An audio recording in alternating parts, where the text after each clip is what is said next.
Assalamu alaikum. Ordolu, kasiyеттүү, берекелүү Ош аймагынын тургундары. Бүгүнкү маданият майрамыңыздар менен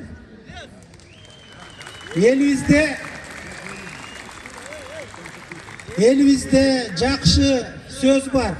Эр достугу эгиз, эл достугу деңиз дейт.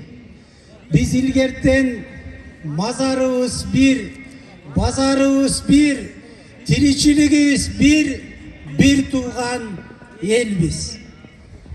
Болгону ортобузда айрым бир түшүнүксүз саясий күчтөрдүн бузукулугу менен гана анча мынча түшүнбөстүк иштер болуп келген.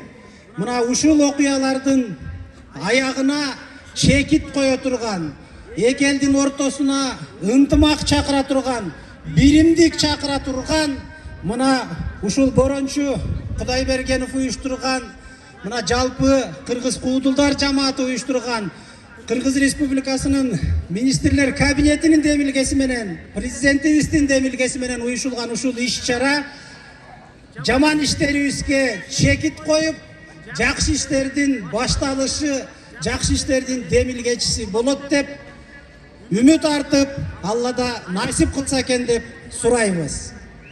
Майрамыңыздар менен дагы бир жолу.